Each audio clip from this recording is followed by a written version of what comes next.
Welcome everyone. Today I'm sitting down with Natasha Lindsey, Director of Sales Enablement and Development at Jabra.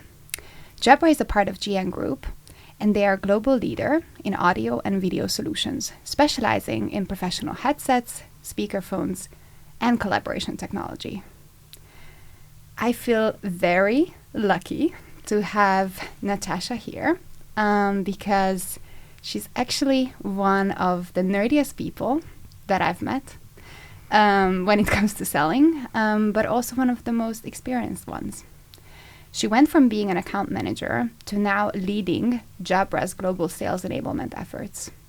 In this episode, we'll explore her personal journey, how she drives global enablement, and what can we learn from her in moving from product-focused to a more value-based sales approach. Natasha, welcome to the podcast.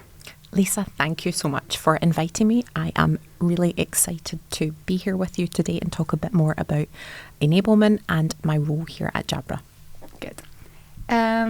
You've been in sales for nearly 2 decades, right? Yes. But your role has evolved significantly. Maybe let's go back to the very beginning, okay? So what first got you attracted to sales?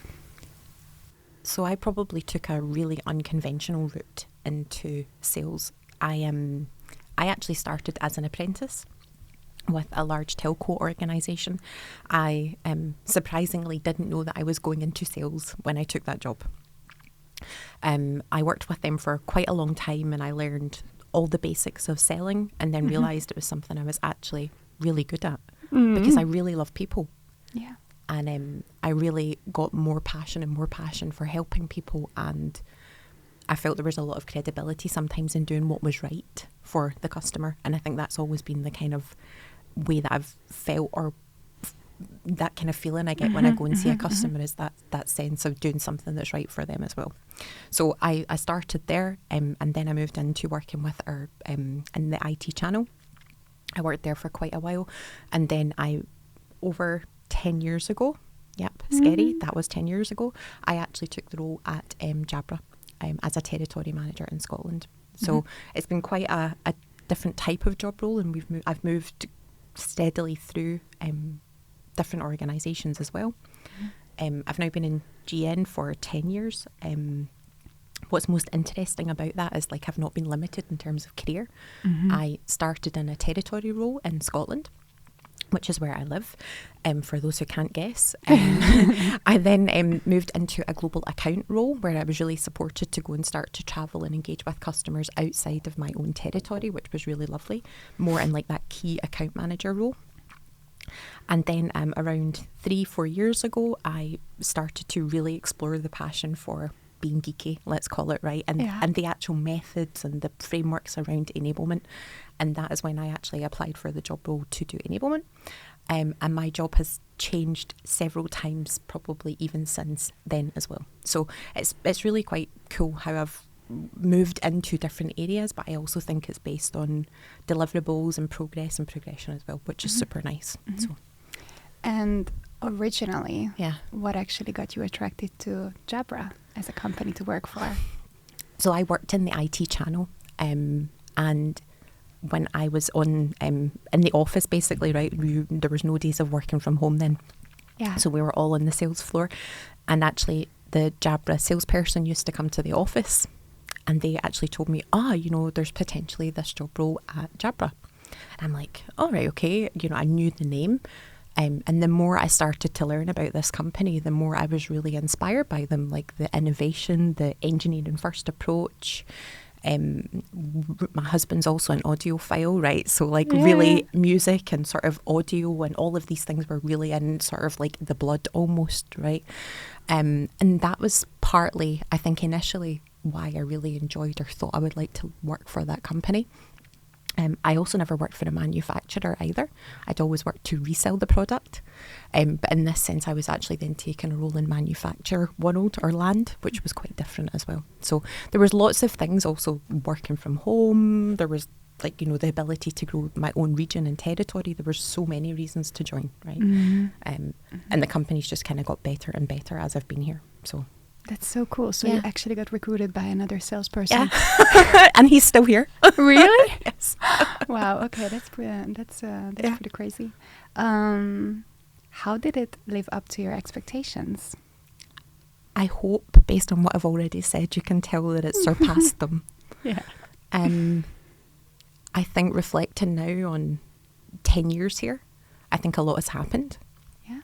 But I'm really thankful that I have an organisation and peers and leaders who are helping me be the best person I can be at work, and that support me, trust me to deliver the things that I do.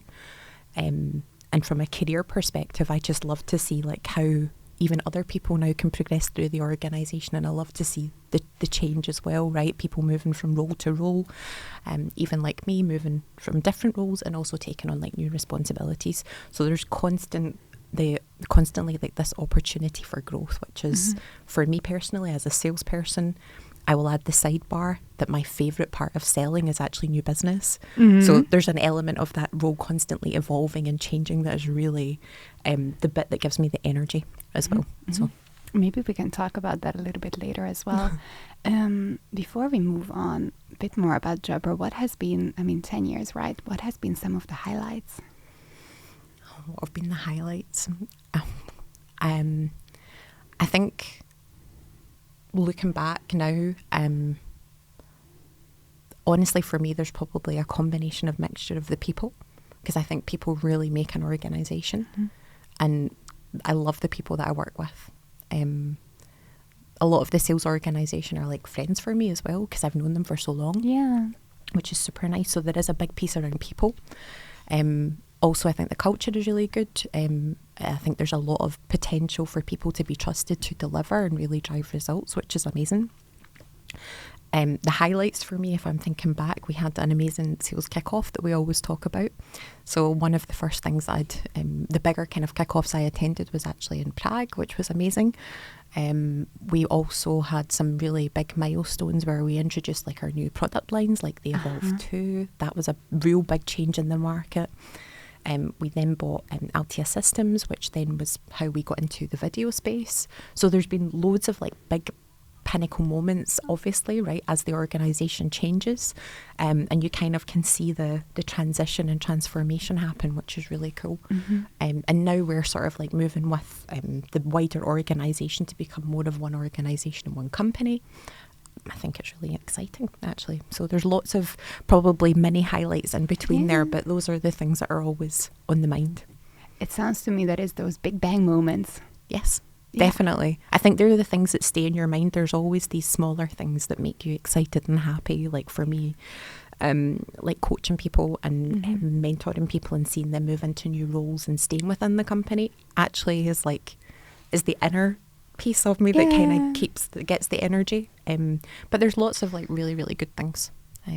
But mainly those big market changes, I think they get me the most excited in terms of like what that means to the company, the progress that we get to make as part of that as well. So, yeah. Let's talk about your current role now. Sales enablement is one of those roles that people hear about, but don't always fully see what's going on behind the scenes. So what does it mean to drive sales enablement at Jabra? And to be honest, knowing you, maybe the keyword is drive here, but what does it mean to you? You definitely have to have drive in this job role. It's not a job that you can do from the sidelines. You're really part of the team. What does my job entail right now? So generally our enablement function sits within our sales operations team. And we are really responsible for driving operational excellence across sales and marketing. Right? We want to make sure all the different parts work together. We touch things like the technology that's used across the go-to-market, the process that's used within that technology, the engagement and liaison with marketing, for example, on product launches, new content that we make, the different ways that our sellers access that. And the most crucial part actually of our enablement is with our channel, because we don't sell directly. So a big part of what we actually do is enable our channel partners to sell our solutions and be part of our extended sales force. And I think that that's also something that's really exciting to work on. So we have many, many tasks and things that we have to do as a team. And our team's grown quite a bit since I first took on the job. I was actually like a one-lady army, if I can call it that. And now there's actually 6 of us in the team, and we'll be recruiting 1 more. So you can actually also see the power over time of the function actually scaling as well, which is really cool. Yeah, that's really cool. I'm curious how you see this, but I think, in my view at least, right, sales enablement, I'm a strong believer that it should be a fundamentally strategic exercise. And it is one of those things, right? It's the same with marketing, right? Like, it should be a very strategic and intentional exercise. It should be a discipline, right? Same with sales enablement. So it is, in my view at least, it's not so much, hey, what does the organization need? And then we're super reactive to that. And then we just deliver, and kind of, get really tired and stressed in doing so, I must say, with a lot of sales enablement leaders that I talk with. But being intentional about it, right? Really understanding the type of sales roles that you need to enable, and then strategically thinking, what is it that they ideally need, right? If someone is to actually really live up to the potential of that role, what would they ideally need? So at least to me, that's what sales enablement, and when it works really, really well, really does really good. Yes. I don't know how you see that. I agree. And I also think that I understand why people become overwhelmed in enablement. Exactly. If you are a one-person army, you are then everything to everyone. And you cannot possibly be everything to everyone, right? And over time, as you scale out your function and grow out your function for those leaders who are trying to do that, you then start to help your team to prioritise. So a lot of our priorities are linked to our strategic objectives as an organisation and our growth drivers, because actually, if we're able to work towards those, then we will help the overall organisation's growth agenda. It's aligned, we have the leadership buy-in in that sense as well. And I think that's actually one of the most important things in enablement, actually, is having the leadership buy-in. I so agree with that. Yeah, because across the functions, you always have multiple stakeholders. If I think really I've got, even in sales, like over 500 stakeholders, technically, right? That's a lot of people. But if we have that leadership buy-in, that really, really helps the function scale and grow as well. But I do understand why people can get quite overwhelmed. And then if you think about, I think your comment about the frameworks and the structure and how that's important, I think that's also something that has to develop over time, and you build that perspective as you learn more about, how the organisation works. You measure the different areas to figure out, like, how is our channel sales model working? And we can talk more about that in a minute, right? Yeah. Are there areas of improvement there? Is there a key account management model working? And some organisations might only have one of these sales motions, or they might have multiple. So I think there's a lot of areas in enablement that you can get into. But having those aligned with, like, the strategic initiatives of your organisation, I think really then help you to sort of really focus and prioritise rather than trying to be everything to everyone. Yeah. Right. So. But I absolutely love that, because that's what you need to do, right? Especially if you're sitting in a bigger global enablement function. Yes. You want to show value. You want to show value to your market. You want to show value to your leaders, etc. So the ability to link yourself and be able to prioritize based on the company's overall strategic goals, I just think that's a pretty evolved way, I would say, of being a sales enablement function. Just to double click on that, how do you help your team? So, interesting question. So I have basically a direct team. Yeah. But then there is also what I would call an indirect or matrixed type team that we work with. So I talked about lots of stakeholders. In our sort of indirect team that we actively engage with, there's probably more than 30 people. Enablement became like more and more of a priority in our organisation, which is amazing, right? Very happy about that. And we now have enablement teams in the different regions as well. So we first of all start in the global team, where we look at the objectives and key results that we want to deliver, make sure that as a team we are all aligned as well. We all have different specialities, so at the same point we don't want to be working on 2 or 3 of the same topics per team person. That's not great for scale. So as a team, we go through that, have a look at the roadmap in terms of our deliverables. I think those kind of things can really help the team prioritise. Why is that important? Honestly, we're all speaking to the same customers. We're all speaking to the sales team. And our job is actually a bit like the seller's job with a buyer, is to help them make sense of what they do. And the big part of that functional role for me is actually that we should take some of the noise away from the sales team. So if you think about our roadmap and how we deliver, we actually then look at how much does this then mean the seller has on their table.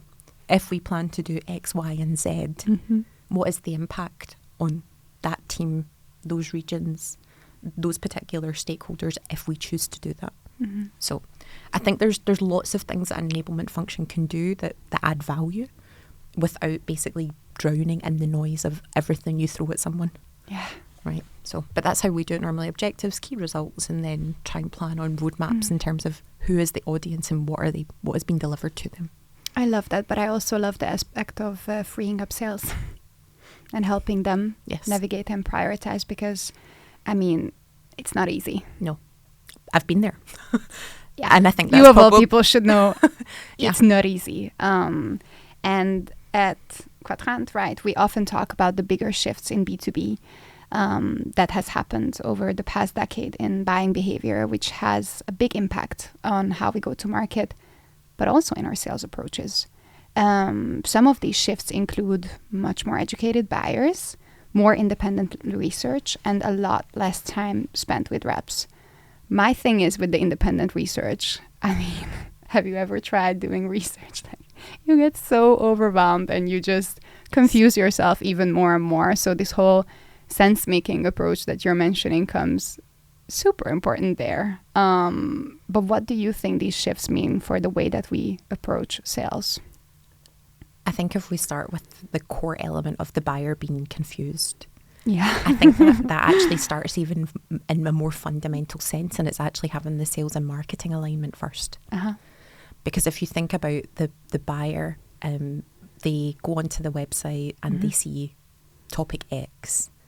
They then receive email Y, and then the seller talks to them about topic Z. Lovely. Right? Yeah. You suddenly are really confused as a buyer because even the go-to-market actually isn't aligned. So I think a big part of it is fundamentally starting at the sales and marketing level and making sure that we're all aligned.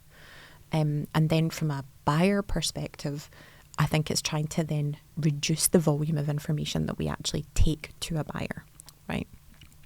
The whole point for me is like that buyer enablement that we talk about, like how do you help someone to buy? And I always think about consumer world, right? Because yes, we are B2B, but I think a lot of the buying behaviour that you see is really related to consumer behaviour, right? Which there's quite a strong linking when you watch how people buy and how they engage. But our job for me is more about like focusing on the value that we can add and then focusing on how we help ultimately the buyer see the wood from the trees, right? We need to kind of help them find their path to a solution, right? Something that will help them to reach their personal objectives potentially, right? What's challenging them? What's on their objectives and key results? How is that going to help them deliver their wider strategy plan for their organisation? So I think it's definitely changing in how we approach things. We're thinking more about, less is more. No one really wants to go into a meeting and be presented with like hundreds of slides, but maybe seeing how a product works. That was one of my favourite things to do as a seller, was actually to demo the product, right? There's nothing that gets someone more engaged in a product and what it can do than seeing how it works, using it for themselves, right? So I think there's many things that we need to do to change that perception, and generally in B2B buying as well. So. Another big trend is, right, that we've also talked about is like, now we keep on saying the buyer. Yes. There's multiple. There's many? Yes. Like many. And especially, if you want to make some big stuff happen, right? Because we want to go out, we want to sell a couple of headsets. I'll find a guy or girl or whoever is responsible, right? And then go and demo the product. But what if we want to actually make a bigger deal? Probably many more stakeholders will show up. And there is no one C-level decision maker who will just say like, yes, this is what we... Like, that's just not how it works anymore. Everything has become much more consensus driven, which can be really annoying, right? But we need to create so much consensus around where the company wants to go, right? How do you see that? I think we see it more and more. I think it also depends on the size of the organisation. Definitely. So that's maybe the caveat or the sidebar element, right? I think it depends on the organisation. There's definitely more consensus building because I think people have less money to spend. So when an organisation has less money to spend, more people want to be involved in what is the decision-making process to get there. What are we actually spending this money on? Why are we prioritising a product, or why are we prioritising X over Y? Or why are we buying something more expensive? Could we buy something more cost-effective, as an example? So I think there's an element there with the general actual market dynamic as well, like the type of customer, the economical, these types of things are also playing into it as well. I don't know if that will change over time if we started to see declines in like interest rates and more buy-in, maybe, right? Maybe organisations have more money to spend. But generally we do see that there's way more decision makers and influencers, maybe, if I can call them more influencers, who want to be part of the decision than we've seen ever before. So it's I think for a seller it's quite a challenging place to be. How do you manage maybe 8 or 10 people when you've previously had to manage 2 or 3? Yeah.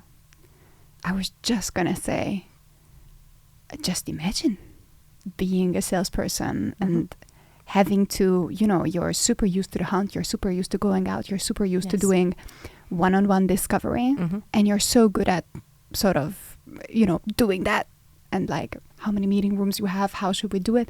But the moment you actually get a little bit higher in the organization, right, like the conversation in theory, right, completely changes, and it becomes much more this group consensus buying that I would guess that a lot of salespeople are not necessarily used to. I think it depends, like, again, organisation size, type. Like, there's lots of examples where you engage with owners of businesses. That's different again. Yeah. I think also, for me, I don't think it matters what level the person is in the organisation. I think you almost kind of need to remove the hierarchical levels of a person and actually look at what are they trying to achieve. So if I'm a salesperson, I'm not thinking, oh, you're CEO, I can't talk to you. Or you're the CTO, I think what I'm thinking about is what conversation can I have with you that will bring the most value? How can I make you leave this meeting thinking that was really a valuable use of my 20 or 30 minutes that I got today? And I think that's how a salesperson should approach the meeting, not with the confidence that this person doesn't want to speak to me or these are too many people to talk to. I think I'm thinking more, how do I make these 20 or 30 minutes the most impactful? And how do I get them to remember me, my organisation, what we stand for, and how we can help them? So I think that's the personal seller piece kicking back in as well, right, when I think about it. We're going to take a little break. And after the break, we're going to talk about exactly how to make those 20 to 30 minutes count and what can we do as global sales enablement functions to support sellers within this role.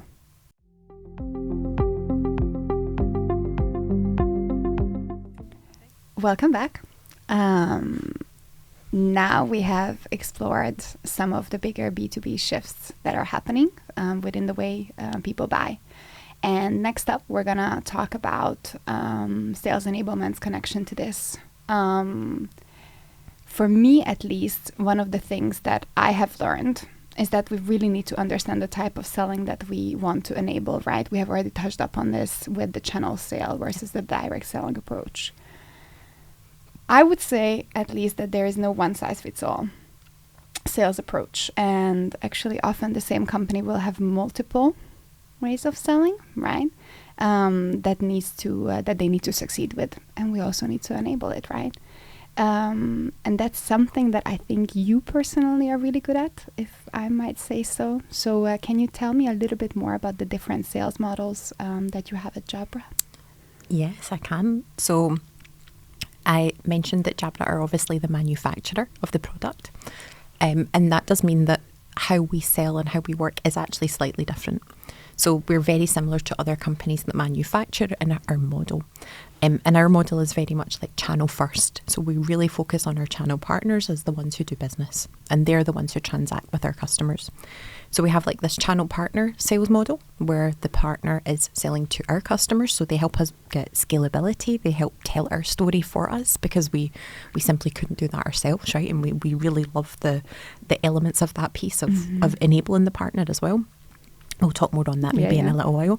Then we have like our enterprise, our high touch sellers, and they're the ones who are really engaging with our end customers. And then we also have more like direct selling, smaller accounts, and then transactional type deals as well, right? So we have quite a different methods, but I also think what's most interesting about that is that a lot of the time this is dependent on the market dynamic. I think the market dynamics in the different countries has a lot of kind of to play in how people sell and which approaches that we use more or less of. So that's also really interesting. But yeah, we have a few different ways of selling and our approach to the different routes to market that we have as well. That's super interesting. Yeah. Can you tell me a bit more about the market dynamics now? You've piqued my curiosity. I think in some markets where we are maybe growing, we don't have as many salespeople. So we might focus more on our channel model there, where we try and scale through channel partners rather than maybe having as much of a high touch end customer approach. And I actually think that's a really smart thing to do, right? I think that person, like it's a bit like my job when I worked in Scotland, as an example. I did a territory role, but that meant I did all of the work in the territory. So my job was to basically go and see the end customers. I went to see our channel partners. I went to see our alliance partners. I actually did everything, and I worked across public. Everything. Yes, and I worked across public sector and private sector. So actually, it's a great job in a sense to make you really well rounded. Yeah. So that's just one example of like how that model can be different by market. So I was in Scotland, if you remember, right? Yeah. So I was the only person there and the only salesperson there. So that's just one example, right, that I can actually talk and go into a bit more detail on. That's so cool. I didn't know that you've done all different kinds of roles. Yeah. Is it politically correct to ask which one was your favorite? I think you can ask, yeah. I think the roles have got different elements of them that are really exciting. Yeah. And I think when you get to work with the channel partners, you almost like have this extended sales team that you get to work with. And if you're in a country on your own, it can be a little bit lonely, right? You are on your own, actually, so true. right? So suddenly having these resellers that like, and again, Scotland's a small country, so you do know lots of people. I could go into the offices and I would see people I knew, people that I then had friendships with, which was really nice. So that element of it, knowing that I had these people I could trust, was actually super nice, actually. And then the end customer piece, that was quite different because I was across public and private sector. And again, public and private don't buy the same way. They don't operate in the same way. Lots of the public sector, especially in Scotland, is built on frameworks. So you don't necessarily just sell, you can't just sell directly to them or sell via partners to them. You're having to be part of a framework. You're having to really be quite strategic in your approach to getting onto those frameworks. So they all had their own things that I liked about them. I don't know if I have a favourite though. Honestly, I just love new business. I think that's still that's still in my heart, right? Yeah, we all do. I know.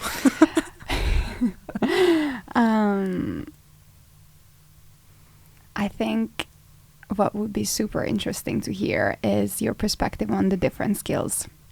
Okay. And how to succeed in each of these roles. Let's just start at the one that I think we haven't talked about a lot yet, which is when you were part of Jabra's global key account team, right? Can you tell me a little bit about that role and how that differs maybe from some of the skills that you have already described for channel partner and direct sales? Yeah, of course. So when I was in the global accounts team, I was basically responsible for a selected number of our really large customers, right? Yeah. Global organizations. And my job was actually to manage them across all markets. And when I say all markets, I mean globally. Like I mean CALA, APAC, North America, Canada, EMEA, everywhere. So again, that's a different skill set that you are then building, right? Because you're having to then learn cross-culturally. You are doing business in different cultures, languages, all of these things. So in terms of like the skills that you need for that job, I actually think the number one skill I will put on the list is stakeholder management. Number one. Number one. Number two. And number three is stakeholder management. Because I was just going to say that at least what I've learned from that piece, right, working close with you, is like, those guys don't talk.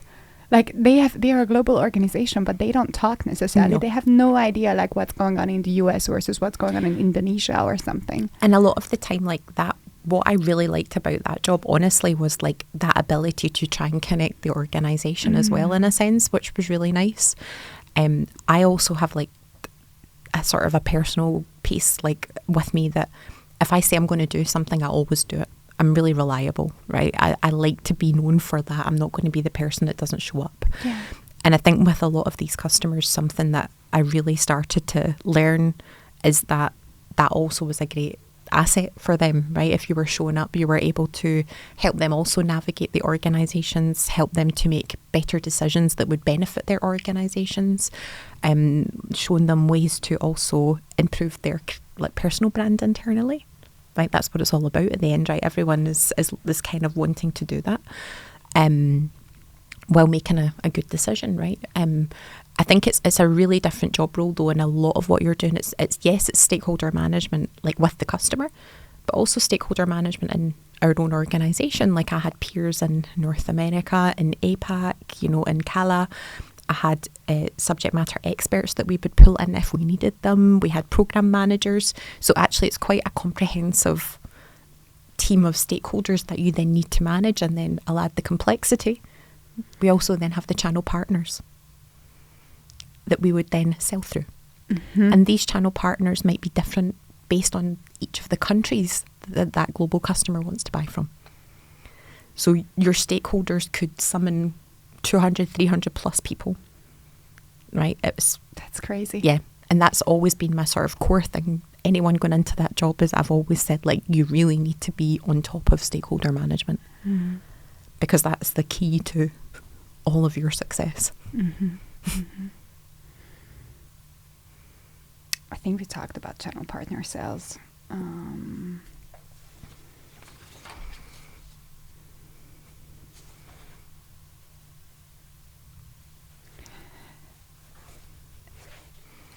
Okay, now let's move on to dare I say, it is a little bit of our topic of the month, right? Yes, which my favorite is topic. Your favorite topic, my favorite topic, which is sales approaches, right? Yes. Sales methodologies.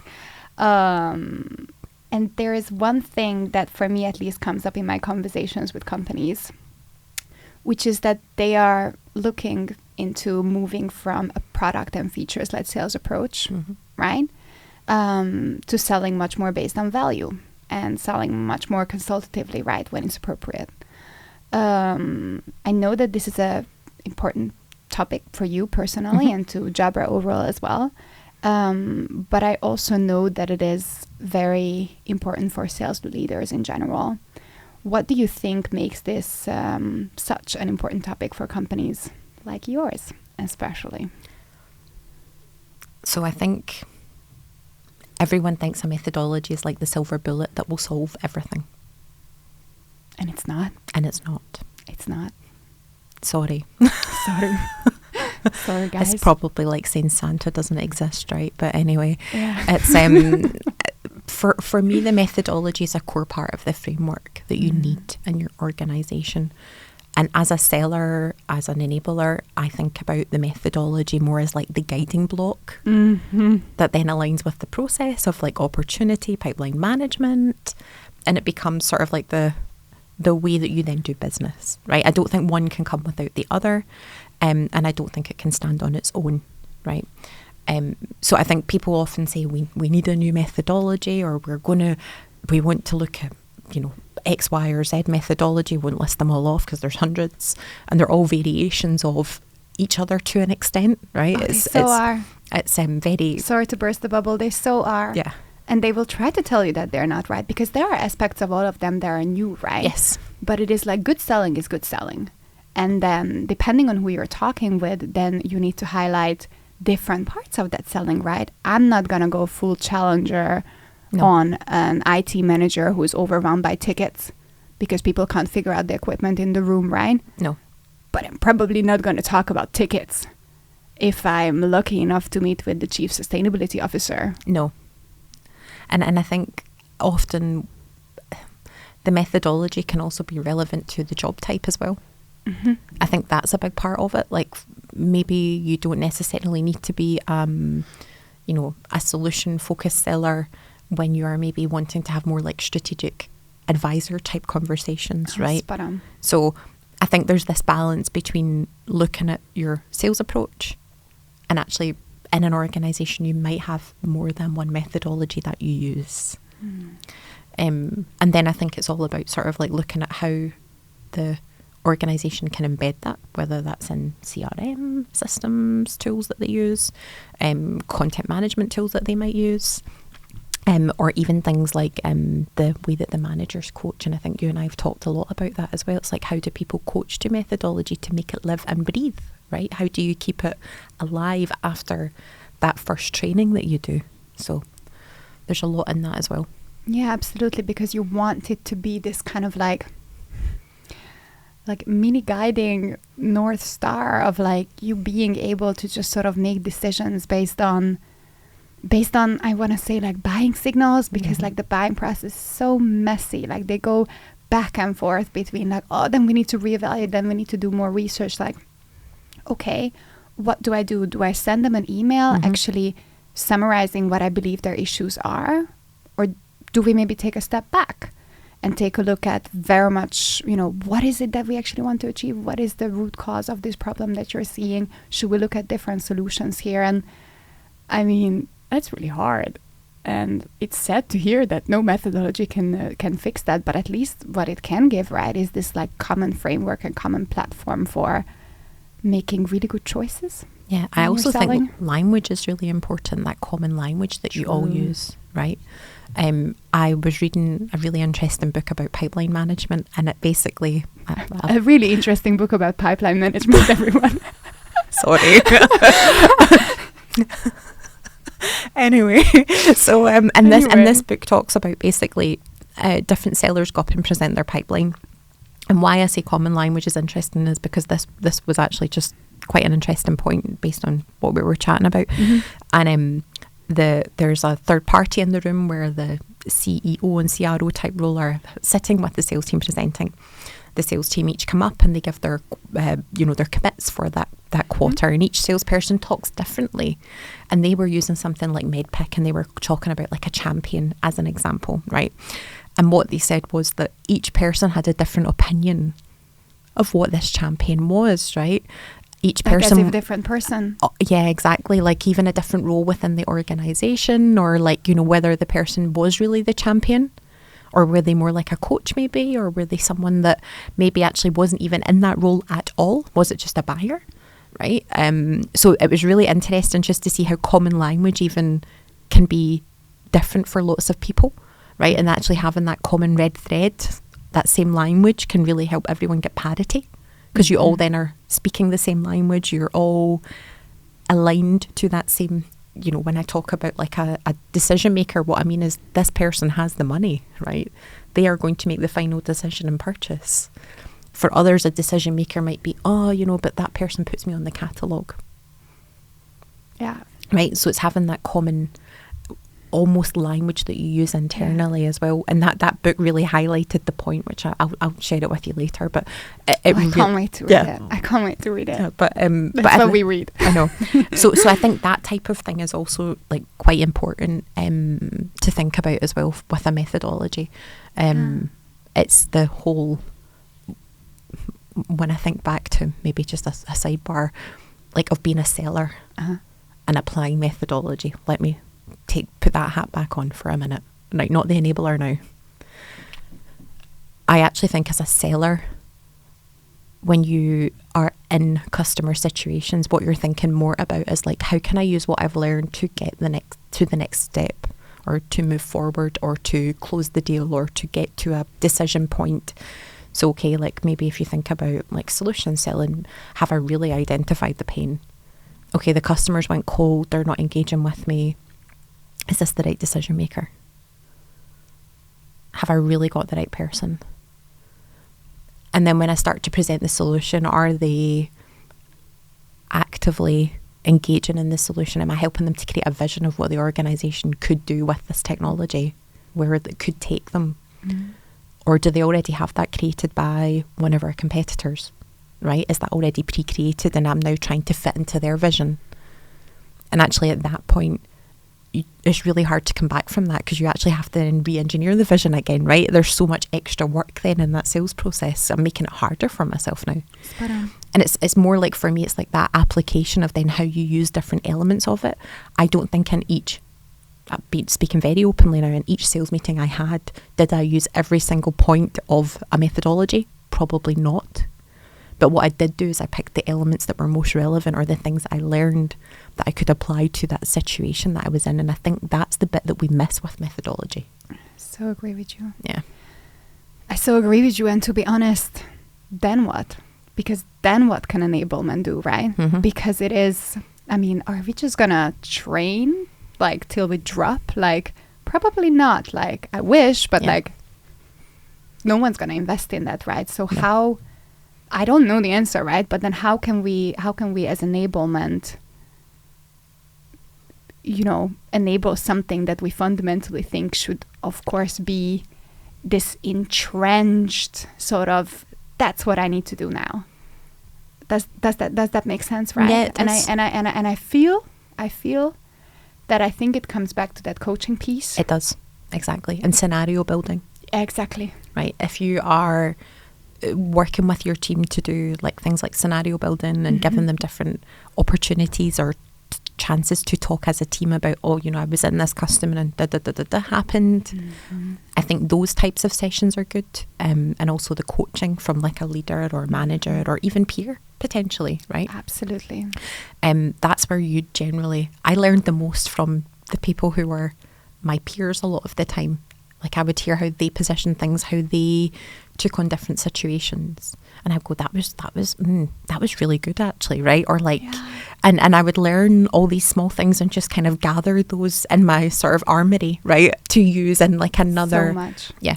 So there's that element of manager coaching, yes, but there's also I think that peer-to-peer, and even scenario building, and you'll see a lot more of like the like scenario building and role play coaching.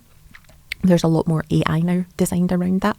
And you're seeing lots and lots of now vendors or products in the market that are really focused on building that core skill set as well, so that people can kind of practice, but not in front of a customer, let's say, right? You're sort of getting to practice with the training wheels on without actually practicing in real life. So that sounds really interesting. I mean, that's an ideal world, right? That I have this tool, skill set, whatever you want to call it. I don't know, someone sitting on your shoulder and kind of like whispering to you like, hey, maybe that's the right thing. Like, maybe we should ask that question, or maybe we should involve that extra person in the room, or maybe we should put the brakes on, or maybe we should push the gas pedal or something. And then having that in your head, but then very much having the structures around being able to reflect with your peers, being able to have that coaching, which doesn't become, you know, that one-on-one that gets cancelled. Yeah.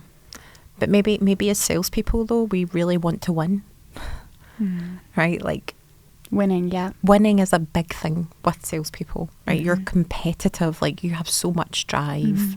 You know, you want to get the next deal over the line. And I've talked to some of my colleagues about it as well, but we don't talk about the losses that we make sometimes as salespeople, right? Like I would not as a salesperson be like, oh, I lost that deal. Like, let's identify, why did I lose it? What could I have done differently? That's where methodology for me can really come alive, because there's probably something in actually the application, or something like what I was talking about earlier on, when you think about like, was it the right decision maker? Did the person go cold? You know, did I not kind of create a good enough vision for them, as an example? Like where they want to get to didn't really align with what I could deliver. You know, is it going back to a price conversation? I think that for me is like the learning from these different types of wins, yes, but also learning from the ones where you're not successful actually is quite important, I think. So, have you ever asked a customer for feedback? Probably. I mean, like, I'm not scared of feedback, right? So I think that's probably number one. I think a lot of people maybe don't necessarily want it either. I don't know if I actually have, though, asked a customer for feedback. You know what I mean? Like, hey, I'm so sad that we're not going to work together. I know you don't owe me this at all. Would you be okay with me popping by for a cup of coffee? I would love to learn. Yeah. Which is a great tip, by the way, for someone to go in a sales organisation to do, right? It's great tip. Yes. And I think I've not actually, I think, asked a customer that where we've not won a deal. I mean, that could also be partly to do with my success rate also, maybe, when I was in sales, but, you know, right, who knows? No, it just popped into my head, right? Because, I don't know. Because I love this notion from learning from losses, right? And ideally what you want the conversation to be about is what has gone still really, really well as well, right? Like what can we learn from that has gone really, really well? But I mean, I really believe in sometimes, like really reflecting on what we could have done differently. And to be honest, if you have that relationship with your customer, right, what we could have done differently together. Yeah. So that we can learn next time, right? Exactly. If we really want to position ourselves as more than a vendor, right? I have one final question for you, which is that we are actually still at the beginning of the year. So I'm really curious to hear, what are you most excited about in your global enablement role for 2025? Oh. I probably need a moment. So in 2025, what am I most excited about? I think enablement has changed quite a lot, even in the time that I have now been working in it. And this year, I think, is the year, from what I can see in the trends, is looking at this application of AI in enablement. And you know that I'm a geek, so like this really appeals to me. But it's like, what is the role of AI? Where can it help a seller? Where can it help a manager? What's the application of it versus the in real life kind of stuff that you still have to do, where you get value from person to person connection, versus the things like maybe account research. Okay, I'm doing 10 calls today. I'm going to do my research with an AI agent as an example. That's going to take me 5 minutes max. Now I can dedicate my time to perfecting that pitch opener, knowledge about the account before I get there. So I think those elements are really cool. And I think we're always on this journey of like continuous improvement, right? For me, it's like my standards probably are really high. No. and part of that is like that self-motivated piece as well, where I want to do whatever I can to make our sellers the best they can be, right? Because there's an element of empathy and care for them where, you know, I really want to take away the burden that sits with a seller across the organisation. And I think that's always the mentality first, is how do we help those sellers? And then in turn, what that then does is, how does that help our channel partners? Because the internal sellers we have are like a mini enablement function that you and I talked about, right? They are very much like helping to enable our partners. So I think that's also a really interesting area for me this year, as part of my role progresses and we start to work more in that area. I think there's so much to look forward to. That's just probably like the tip of the iceberg, right? But there's way more.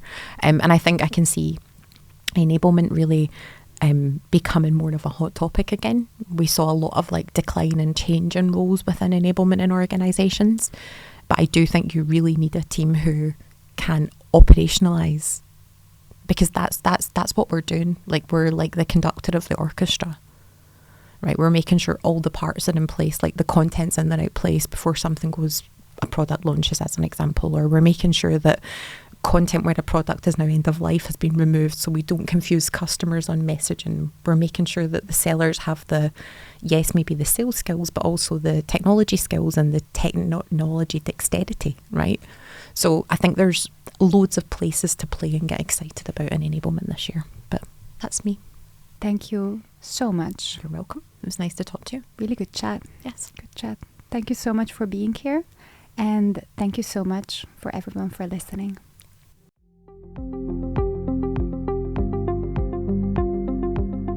Thank you so much for listening to this episode. If you have any questions or requests, you can always contact us at info@quadrant.dk. If you want to know even more about Quadrant Consulting, please be sure to follow us on LinkedIn, subscribe to our newsletter, or go to our website quadrant.dk.